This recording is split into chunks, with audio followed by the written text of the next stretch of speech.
Some say there is no music as passionate as Spanish music. Hello, I'm Charna Davis-Wiese. Today on UCF in Print, you're going to meet two men who are keeping música folclórica alive, folklore music. First, join me in welcoming Kevin Meehan, who is actually an English professor.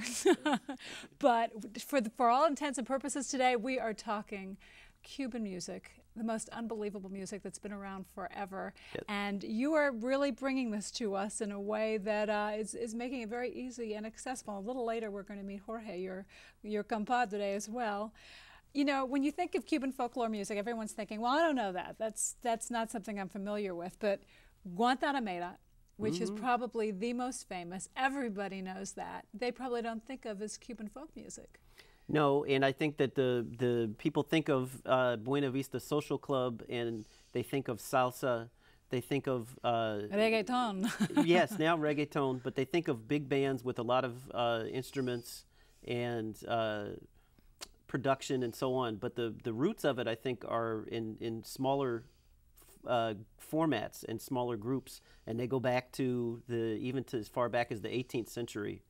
As far as the fusion of the Spanish song forms with various African rhythms that were brought over during the slave trade. And then when the Haitian Revolution happened, there was a huge migration across the Windward Passage from what was then Saint-Domingue, then into Cuba, and the Spanish music meeting the African drumming and some of the French music that came across at the time of the Haitian Revolution started that fusion. And that happened throughout Hispanic areas, throughout the Caribbean. It's really a melding that made this very unique type of music. Yep. And Guantanamera has, I think, the basics of the son form, which is the clave beat, which is either 2-3 or 3-2, so you hear a would be the 3-2, but you can also do it in reverse and hear.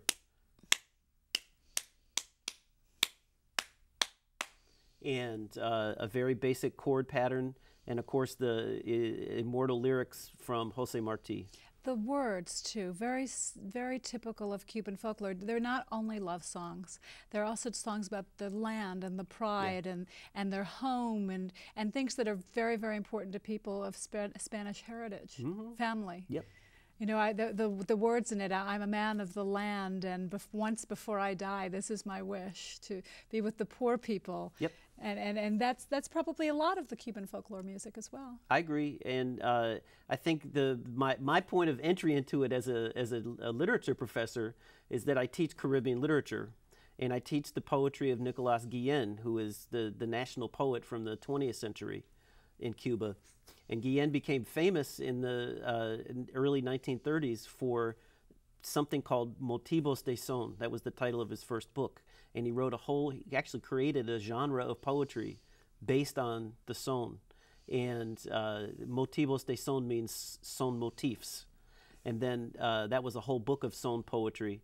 But then as he went out through his career, I would say he continued to use that and had son poems that were addressed to children of the Caribbean, son poems that were addressed to soldiers, son poems addressed to tourists, so that the vehicle of the son, which is the basic Cuban song form, it had all of these possibilities for expression, including the love song, including the celebration of the landscape, including any political topic that you might want to weigh in on. You could use the son to express that. We were able to hear a little bit of you playing, and we're going to let everybody enjoy that right now. Okay. Qué linda es la mañana que primó, cuando salí en las montañas.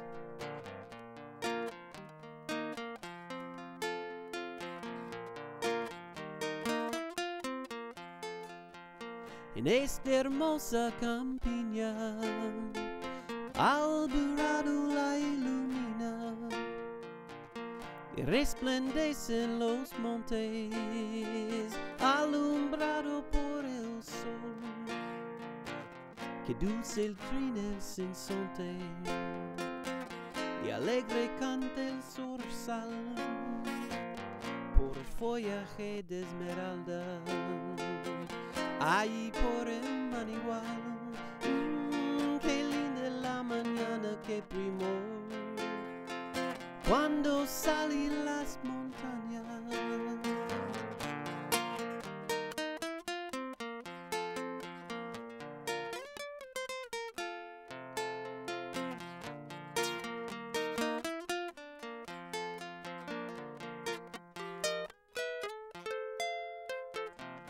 Cuando el río matutino ambienta todo el ganado, el brillante sol alumbra, el campo luce dorado, desde la montaña verde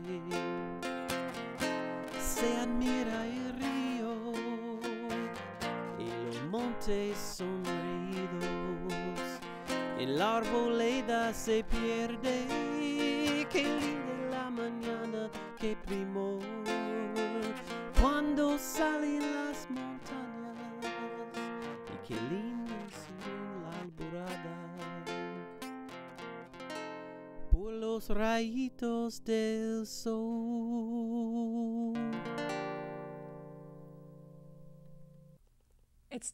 This music is just so beautiful. But as you said, you got into this through literature, yes, through the words of it. There's a poem. Can you read the poem by Guillen that actually was the one that sparked your interest? I wanted to start by reading you a definition of the son. That sounds good. I think that helps to try to, at least on the intellectual level, understand what is the characteristics of this song form. And this is from a Cuban critic whose name is Angel Ogier, and he refers to the son as a passionate dance born out of the Negro-white encounter under Caribbean skies, in which the words and music of the people culminate in song. And it is the basic substance of the elemental poetry which Guillen intuitively felt as the expression of Cuban spirit. And this is the part that I really like. He specifically chose the son as the mixed artistic creation of the two races that make up the Cuban population. For the son, in form and content, runs the full gamut of every aspect of our national character. And again, the rhythm coming from Africa, the guitar and the music forms coming from Spain. And it all puts together what Cuba is. And, and the Cuban immigrants brought that here. But Guillen is interesting because at the time people were writing poetry that was, let's say, very romantic and idealistic and symbolic, beautiful images of roses and doves and this type of thing. But in 1930, Guillen published the Motivos de Son, in which he wanted to write in a style that expressed the popular voice. What do people on the street sound like? What are they interested in? What do they talk like? And what is their life like? And how can that be the subject of a poem? And so in this one, it's called Mi Chiquita. My Little Woman is the translated title. But I wanted to read the last verse of this poem, which is only about 7 lines. But you can, I mean, when I read it, I would say the first time I read it, okay, I liked how it sounded. Ella dice in Spanish, ella dice, mi santo, tú no me puedes dejar, búscame, búscame, búscame, pa gozar. And when my students read it in class, they basically just do it like that. There's not a whole lot of inflection. But I would say after working with Jorge for 6 years and playing the music, now I can hear a song. Mm-hmm. And I can hear the son and I can hear the clave beat. And when I would read it now, I would almost sing it. And I would say, ella dice, mi santo, tú no me puedes dejar, búscame, búscame, búscame, pa gozar. In English, she say, Daddy, you can't leave me at all. Come get me, come get me, come get me. Let's have a ball. So it's a, you know, it's in this case, a woman inviting her man to go out and have a night on the town. But the music in that is very strong to me and comes much more than I could have imagined out of the music of the son. It's lyrical. Yeah, and the beat underneath of it too, I think, is you know, is the son beat. And the other part of it is some of this música folclórica sounds very simple, but in reality, the simplicity is very complex, and the message is very complex and has more meaning than it may appear.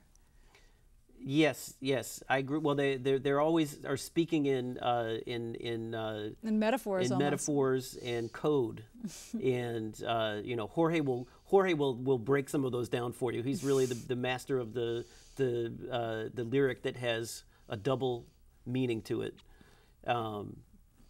But yes, the lyrics are more complex than they seem on the surface. And I can tell you, as a musician, I mean, I've played many different styles, and I'm still not really proficient at what I do in Cuban music. And I'm constantly learning and trying to, in particular, get a handle on the rhythms. The rhythms are what is to me the real challenge, because they're that what I played at the beginning, the 3/2 or the 2/3 clave, is a simple concept. But when you start trying to put musical lines together with that, you get some very complicated polyrhythms that are, you know, are not easy. Now you're Irish. Yes. From. Well, I was born in Miami, actually. That's where it came from. Though I didn't grow up there. I grew up in the Baltimore, D.C. area. So where did this interest in the Caribbean come from? Well, I would say that I probably grew up as a baby listening to Harry Belafonte records, for sure. My parents had those, and I heard those and sang along with them. I study Caribbean literature as a literature professor, and I think and my degree was in comparative literature, which means not just literature but comparing literature to other things, and music is one of the main sources for for literary inspiration, as in the case of Guillen. And you see that repeated over and over throughout the Caribbean, that the writers are responding to musical traditions and musical forms. And I play music, so, you know, it's natural for me, I think, to try to understand that. Yeah, and I would also say, you know, being Irish may seem to be distant from the Caribbean, but I also know from studying Caribbean history that the Irish have been in the Caribbean since the 17th century. That when Oliver Cromwell and the Protestant ascendancy in England invaded Ireland in the 1640s and 50s, and they really rounded up all of the teenage Catholic males. And where did they ship them to? They shipped them to the Caribbean. And so you can find even pockets in Montserrat is a place where you can find people that speak Gaelic. There's a whole white minority group. There's still some remnants of them in Barbados called the Redlegs. These are the descendants of the Irish that were brought to the Caribbean in the 1600s. So while, you know, I'm born in this country and I'm Irish American as far as how I was raised, when I try to situate myself in that field of Caribbean culture and history, I can find a place. It's a perfect fit. I can find a place there. Yeah. We'll be right back.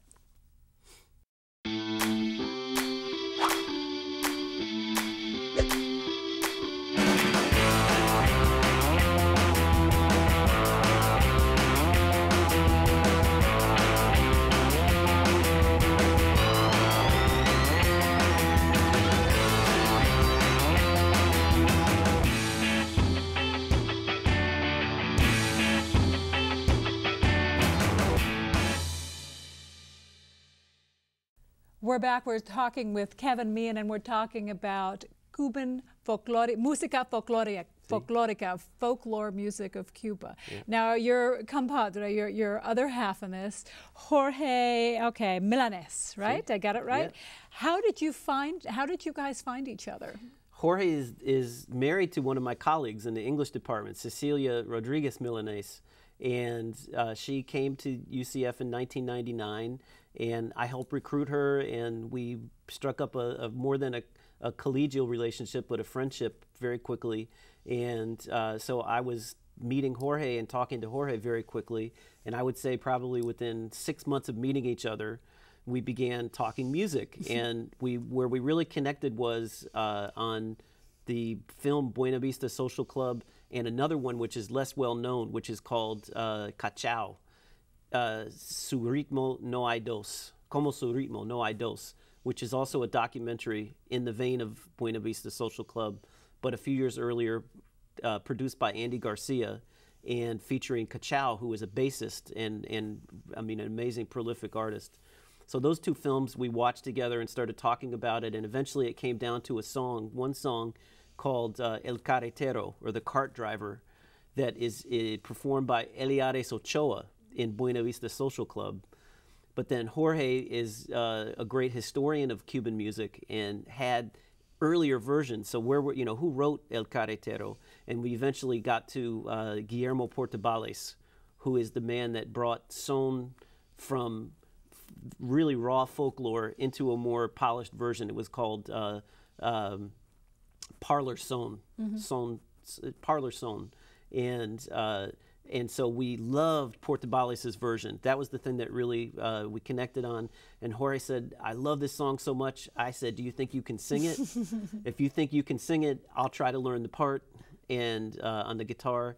And that's where we just proceeded from that moment to the point now where we're recording an EP in the studio and playing gigs, and also I think taking our message and what we do into classrooms, also to educational settings, because we like, I think one of the central points of what I do with Jorge is to try to pass this on to younger people.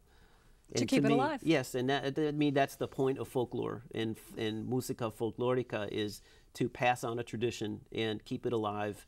And so we do it in classrooms also. And we caught up with you on campus, playing for the folks at UCF, yes, the University of Central Florida. Let's take a look. Tell me about the music. What makes this kind of folklore music, folklórico, what makes it last for so many generations? The same genre as it was a very long time ago. Well, I think it's simplicity. The fact that the instruments that are played with are guitar or tres, percussion of any kind. It could be drums, a machete, a horseshoe, claves, a guiro. I think that's what makes the music, the fact that it's simple to play and kind of catchy. Probably, yeah. You hum it after you hear it a little bit. I remember my father he taught me Guantanamera when I was a very little girl. And I said, "Oh, that's easy." He said, "It's simply complex." And it wasn't until I was much older that I realized that it Very really true, was. very true. And I think that it's that in and of itself says a lot about the music, because in Cuban song, there is a 2-3 clave and a 3-2 clave, and musicians such as Kevin sometimes are at odds with each other over where do I feel the clave, it's a 3-2, no, it's a 2-3, in the beat. And essentially it's where you actually feel it, where you play, that you play it. What's your favorite part About the music? It makes me feel good. It makes me feel happy. I mean, I am no different than anyone else. I do what makes me feel good, what makes me feel happy. And playing music makes me feel good. So I play it because it makes me feel good.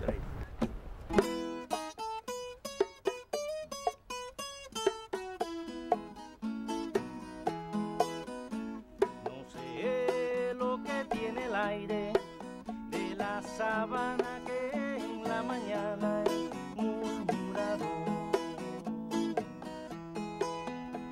Apenas desmonte el día y todo lleno de melodía me habla de amor.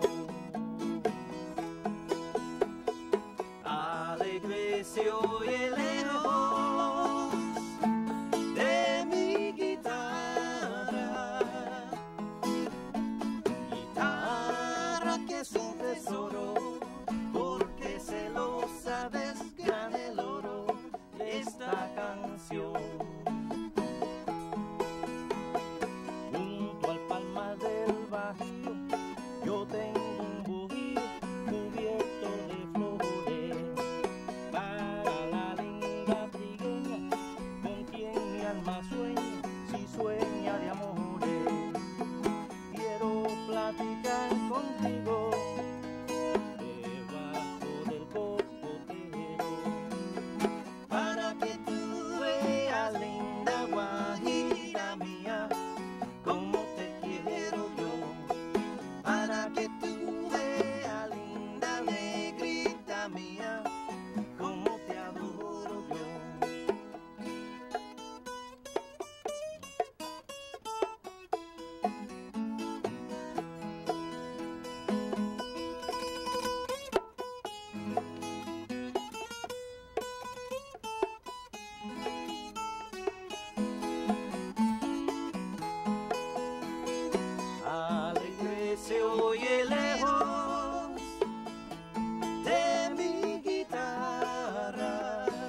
alma sueña, si sueña de amores.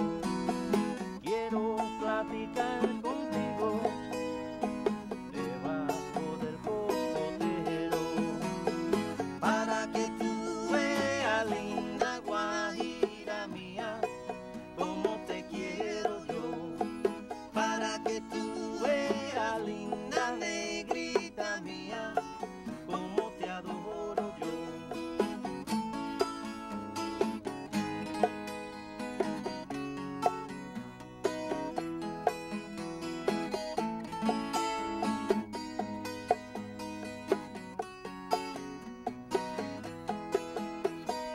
Junto al palmar del Bajío, yo quiero vivir.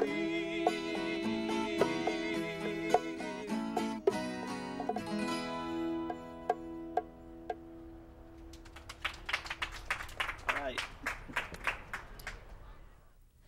Do you have a lot of response to this? All of a sudden the kids are like, what's going on over there? Oh yeah, but I mean when we play on campus, if we're out in the opening or out in the open, people will immediately come around and start checking it out. They may play. Jorge usually has several pieces of percussion, and if he doesn't, he'll make something up out of. And that's what the Hispanic and Spanish music is about. It's kind of like an asalto thing where everybody's got something to Yes. play, even if it's just your hands. Yep. And you know, in classes, you can't even imagine the difference that it makes. I mean, what the example that I gave may give some idea where if you can connect the literature with the song that it's based on, you hear the poetry in a whole nother way, in a deeper way than you did before. And I think that it really connects with students, and that's one of the things that we get the most pleasure out of. I mean, we like playing anywhere, anytime. And together you are Conjunto Quimbombo. See. Now, Conjunto quimbombo Quimbombo. is a Cuban dish. It's food. Yes, it's a stew, but it's made out of okra. It's based on okra, but it's kind of like a gumbo. It has a lot of different things in it, and this was our image of ourselves as musicians, that we love the son, and that would be the okra, but we have a lot of other influences that we come to the project with. And even when we play, I mean, we don't stick strictly to Cuban folkloric music, though that's the base. But we play music from Mexico, we play music from Puerto Rico, we even play Garth Brooks, and you know, a lot of different things. So in a sense, we do a musical stew.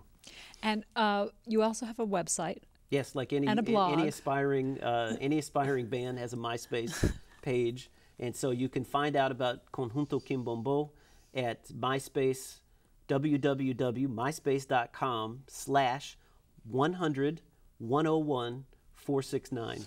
100-101-469. Yes.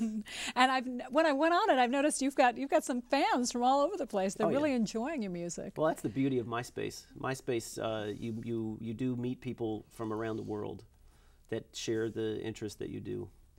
What's your biggest wish for Conjunto Quimbombo? What's next? Well, we would like to take our act and circulate outside of Orlando. I think that's our goal for the next year, is to try to get 2 gigs, hopefully at a university, and either doing an educational program or playing for a cultural group, a Latino student group, or any mix of those.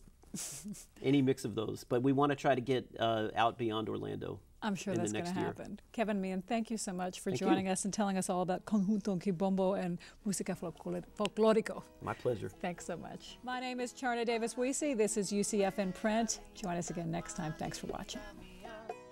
Como te quiero yo, para que tú veas, linda negrita mía, como te adoro yo.